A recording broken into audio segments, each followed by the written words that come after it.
But Regional Director ADB, Ms. Asuza Sato, welcome. It's great to have you here.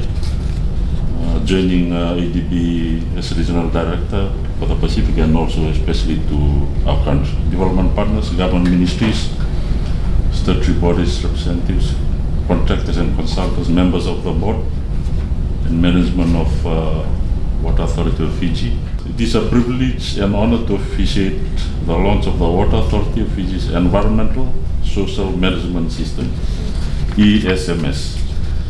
The launch of this important framework reflects WAF's strong commitment to environmental stewardship, social responsibility and sustainable development. It demonstrates the authority's dedication to ensuring that environmental and social considerations are integrated into the planning and operations.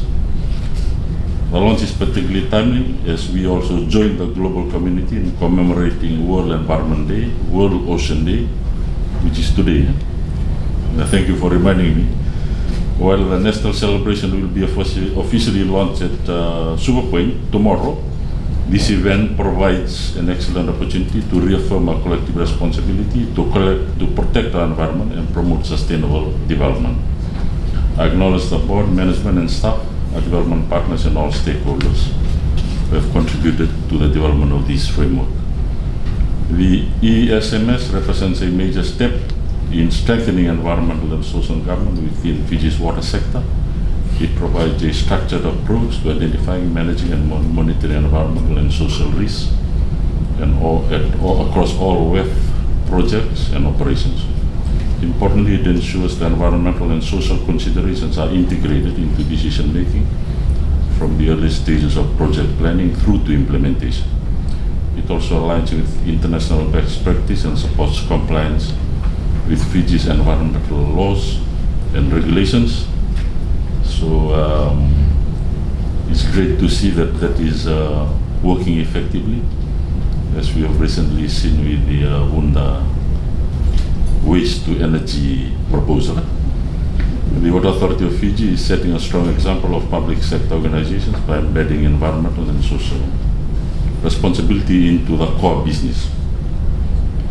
It is also closely aligned with the Water Sector Strategy 2050, which aligns Fiji's long-term vision for sustainable, resilient and inclusive water and sanitation services. So just on that, just a side comment on that as we move forward on that. There is a metrics developed by WAF, so we will probably include in that metrics planning in accordance with this EMSS, because government needs to know how much it costs as we move into the future, and where the ADB will provide assistance, grants and concession loan. So it's closely aligned with the Water Sector Strategy 2050, which we are very pleased to have developed over a year ago, or a year and a half ago. And that is really a good planning tool as we move forward. And I've quoted that with a lot of our development partners. And the challenge is to replicate that across the sectors, infrastructure sectors. So water, energy, roads, and further. So that is an ongoing challenge for government, and we are working on rectifying that across infrastructure sectors. As SIS, or Small Island Developing State, Fiji faces significant challenges in terms of climate change. We hear from the Fiji Met Services of, I think, El Nino. So we will be experiencing, most probably from according to their forecast, more dry conditions. So that's a challenge for water, not only Water Authority of Fiji, but also specifically for the Energy Fiji Limited. So everyone needs to really think carefully, strategically, and I also heard the word risk management, which is great, because at times we are just planning, thinking about infrastructure, but there needs to be a risk management plan attached to that, and I've impressed that upon a lot of our sectors, because my work experience comes through that. not only with infrastructure in various sectors, but specifically at the airport, and also with working regional organizations, etc. So with those are some of the areas, as you had mentioned, as you recall, I had mentioned in Parliament, some of the challenges we face are the planning, implementation, and also M&E as we move forward. So yeah, there are gaps there, and we look forward to working with ADB on those as we move forward. Specifically in the energy sector, I was just recently in Bali in a meeting with World Bank and International Solar Alliance with EFL. So we currently working on the renewable energy program. We need to hasten that as we move forward, and of course WAF comes into that, given how much you're spending on fuel, on energy charges. So it's about 20 million per annum. So this is also one of the challenges as we move forward. The success of this ESMS framework will depend on our effective implementation, as I mentioned. It requires commitment. The Fiji government remains committed to infrastructure development, but as I have already stated, the whole framework, the whole from point A to Z needs to be good, not only from feasibility, technical, planning, risk management, financing, and all that. It needs to all come together as one effective, I suppose, structure as we move forward, which is currently not, and it is an ongoing challenge. We remain committed to infrastructure development, to be socially inclusive, and I commend Water Authority, board management for this progress. And we have great confidence in Fiji's water sector. Mr. Mohammed is sitting here, and they are working on the rural water needs analysis with UNICEF. So I'm pressuring them to bring out that report so that we can either incorporate it into the Water Sector Plan 2050, or the two will run concurrently and consistently together. And we need to focus on those who don't have water, and that's a major challenge. They should not be forgotten as we move forward with our major projects. Just ending, I'd like to share that we are working closely with the Tauke Land Transport on when we do a water project or any project on our coastline. We do the fisheries assessment, fisheries compensation. So, what's the word with the Tauke?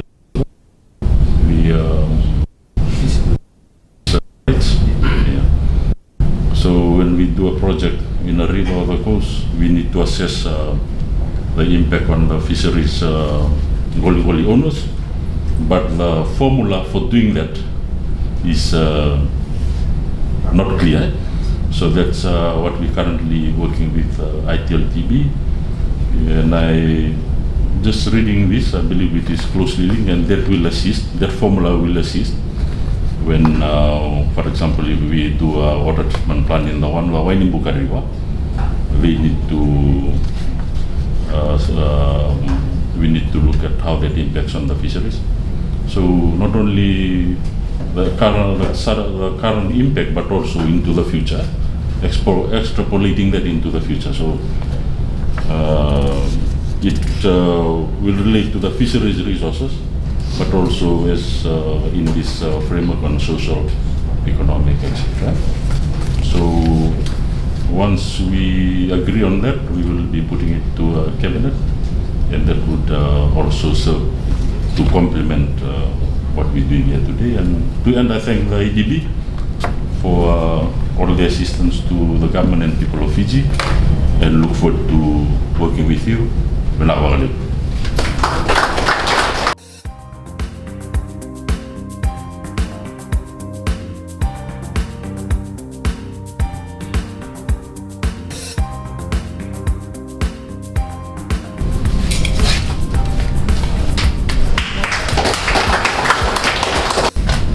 Tuisawau Binaka, and Yandra to you all. Honourable Ro Felipe Tuisawau, Minister of Public Works, Meteorological Services and Transport, our chief guest, thank you for joining us today. Mr. Seri Soderberg, Chief Executive Officer of the Water Authority of Fiji, distinguished guests, colleagues from government, development partners and the private sector, ladies and gentlemen. It is my great pleasure to welcome you to the Asian Development Bank's Pacific Regional Office for this important occasion, the launch of the Water Authority of Fiji's Environmental and Social Management System. Today marks a significant milestone for Fiji. The Water Authority of Fiji is the first government agency in the country to establish a comprehensive environmental and social management system demonstrating leadership in strengthening governance and sustainability in infrastructure delivery. As infrastructure investment expands across Fiji and the Pacific, the need to manage environmental and social risks effectively across the entire project lifecycle, from planning to operation, has become increasingly critical. An ESMS is much more than a compliance tool. It represents a shift from reactive problem solving to proactive, system-wide risk management, embedding environmental and social considerations into how projects are designed, procured, constructed and operated. For WAF, this means stronger governance and accountability, early identification of risks to reduce delays and costs, improved coordination across departments and with contractors, and ultimately better outcomes for communities, the environment and the economy. ADB is proud to have supported WAF in developing this system. The ESMS aligns Fiji's infrastructure sector with international good practice, including ADB's environmental and social framework and other global standards.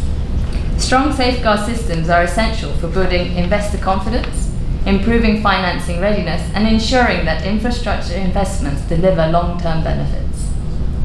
The ESMS sets a precedent for other public sector agencies in Fiji and across the Pacific. By institutionalizing environmental and social risk management at an organizational level, WAF is demonstrating how agencies can lead in delivering infrastructure that is resilient to climate change, respectful of communities and cultural heritage, and sustainable over the long term. Let me congratulate Mr. Soderberg and the entire WAF team on this achievement. ADB looks forward to continuing our partnership as we implement the ESMS and translate this strong framework into tangible results on the ground. Vinaka Vakalegu, and thank you. It can only be launched once. Good morning, everyone. My name is Seri Soderberg, and it's my duty this morning to just deliver a very brief presentation on what ESMS is, and specifically the Water Authority of Fiji's journey in getting this system in place.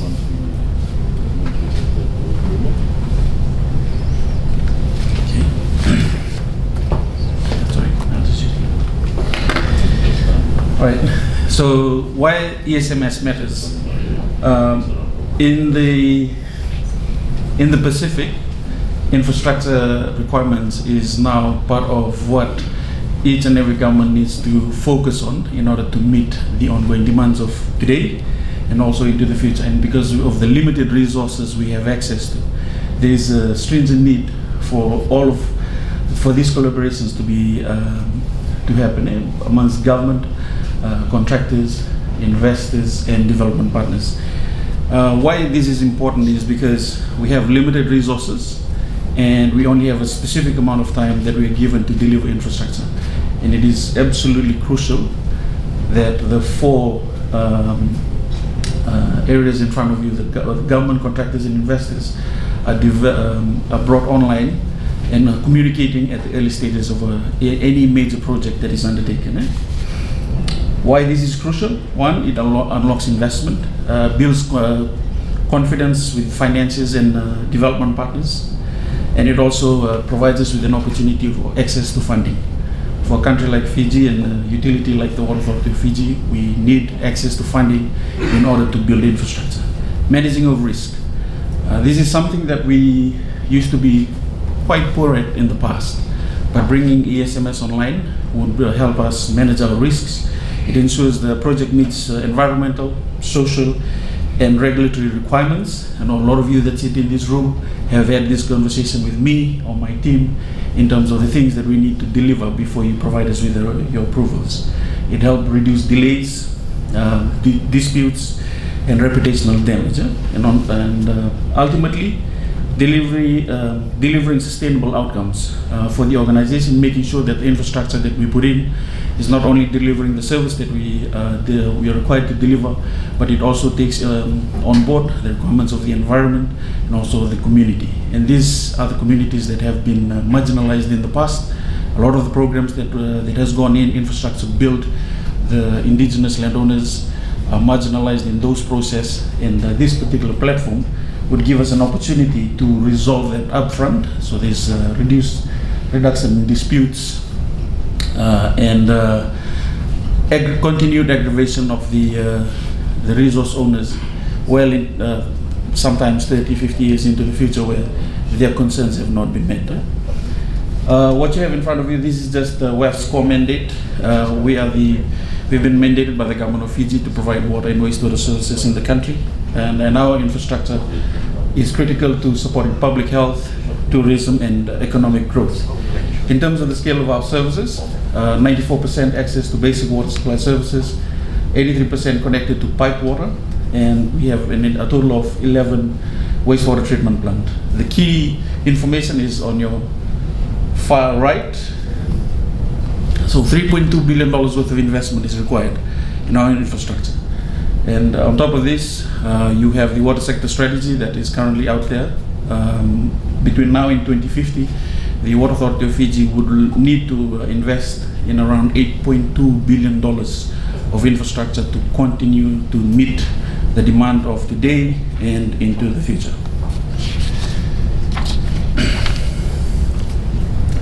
So challenges experience. So in the past, operational experience that the Water Authority, operational risks that the Water Authority of Fiji had encountered.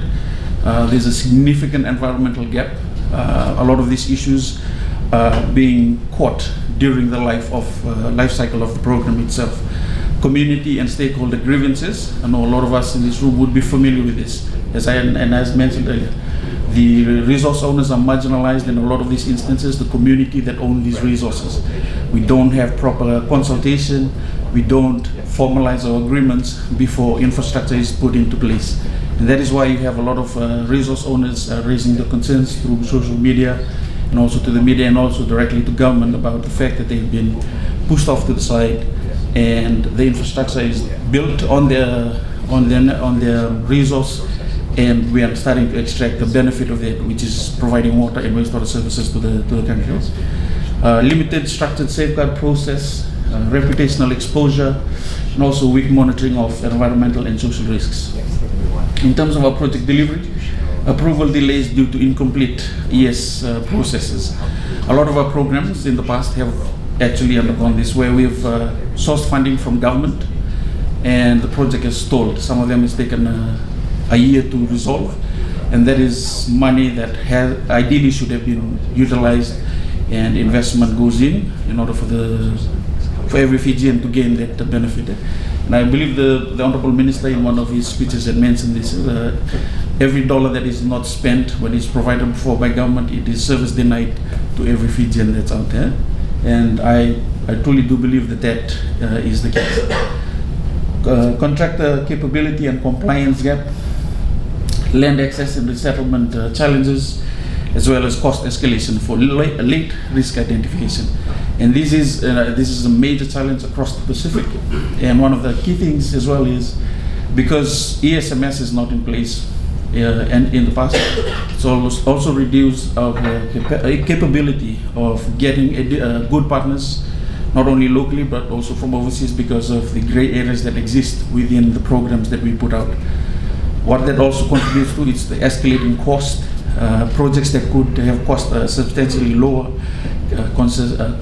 will cost us a few millions more because potential partners and contractors are costing for risk. Okay, introducing WAF ESMS platform. As mentioned by the Honorable Minister, as well as the Regional Director.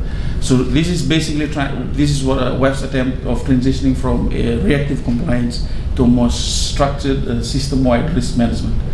We would like to identify risks early, manage our environmental and social impacts, strengthen accountability across projects, and ensure consistent compliance.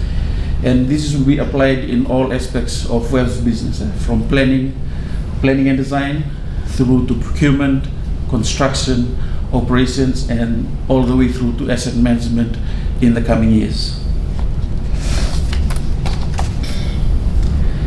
So what we've done over the last couple of years, in 2005, the board of the Water Authority of Fiji board approved the SMS framework as well as the policy, and we're currently in the process of rolling this out.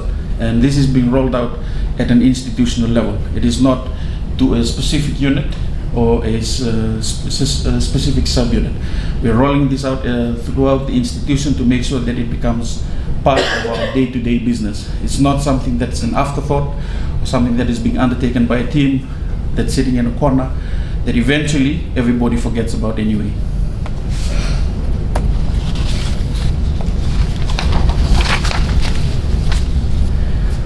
So these are the business units that we have within the Water Authority of Fiji. Our infrastructure delivery business unit is responsible for the delivery of the CAPEX program that government provides to WAF on a yearly basis, as well as ADB's concessional loans. So for the asset management, we're integrating ESMS in the planning, design, and project delivery. Asset management, this is a relatively new unit for the Water Authority of Fiji and something that we're starting to get into. Implementing SMS to manage the life cycle risks of all of our infrastructure. Water and wastewater operations, ESMS is incorporated to ensure compliance and the protection of our communities. Procurement and contract management drives contractor compliance and accountability, as well as now moving into the future, looking at the local content of the programs that we would be putting out, where we're looking at building capacity in country for a lot of these specialized areas that we currently do not have. Human resource and OHS building capacity that ensures labor standards. And the key one, and this is something the ESMS continuously brings out, in land and stakeholder engagement. There's a special place for this, because this is one of our key areas of focus moving forward. Because this is also one of the key areas of risks in the past where we have not really done that engagement with our resource owners. So what you have in front of you is the 9 essential safeguard principles for ESMS. The first one is the assessment and management of environmental and social risk and impact. This is basically looking at risk mitigation, identifying risks early, incorporating it into your program so that when potential contractors and partners are bidding for them, they are aware of all the risks that exists, that helps them manage their cost, and us having access to top of the range products at the best cost possible. At the moment, that is a gray area in infrastructure delivery in country. Because of that gray area, we are not doing our due diligence well enough.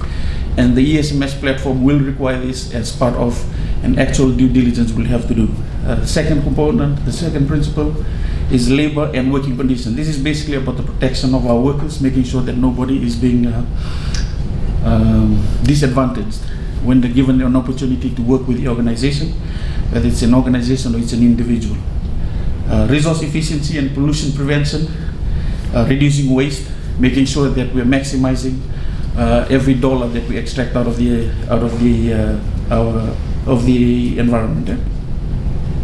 Community health and safety and security, it's about maintaining public trust and minimizing community complaints. This is an ongoing program in a lot of projects where we continuously engage with our stakeholders to find out what their concerns are about the programs that we're doing and working on coming up with resolutions to those complaints.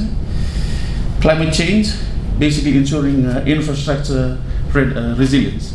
We don't have to move far, and I know a lot of you would have seen myself on TV talking about turbidity. This is a side impact of climate change, and ESMS would make sure that a lot of the infrastructure that we build between now and into the future will be climate resilient, so you don't have to see me on the screen talking to you about turbidity and how it affects water supply to your households. Land acquisition and involuntary resettlement is just about fair and transparent access, avoiding dispute and project delays. Biodiversity and sustainable management of natural resources. It's about community support and protection of water catchment and natural ecosystems. Principle 9 is on the indigenous people. It's about strengthening and empowering partnerships with the Itauki resource owners, because a lot of our infrastructure sits on Itauki resource owners' land, and it's about building that trust and building that bridge which has been broken for the last couple of years. And ESMS would bring this back online, not only for the existing infrastructure, but for every infrastructure we build between now and into the future, and this would be built into all of the programs that we will be doing moving forward. And lastly, cultural heritage is about protecting sites of cultural significance when we are undertaking these programs. It's about being sensitive to cultural sites that might be present in our working environment, and making sure that we work around them or look for other possible solutions to make sure that we maintain these cultural heritages.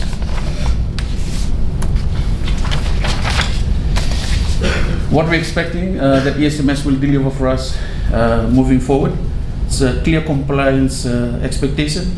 This is what the contractors and partners will gain out of the ESMS. Clear compliance and expectations, standardized requirements, faster grievance and issue resolution, and reduce project uncertainty.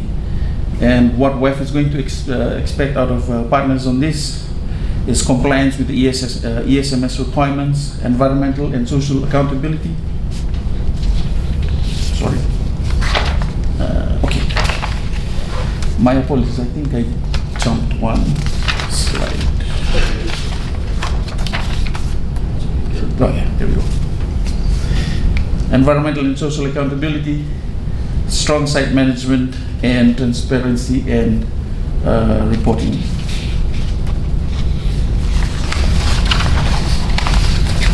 The opportunities that ESMS also provides us is full alignment with ADB Environmental and Social Framework, as well as the World Bank Environmental and Social Framework, as well as the IFC performance standards. This gives us an opportunity to access financing to carry out infrastructure within the country. It also strengthens multilateral development banks' confidence and financing readiness to finance programs that WAF has as part of our water sector strategy for 2050. This is a key step that we're currently working on.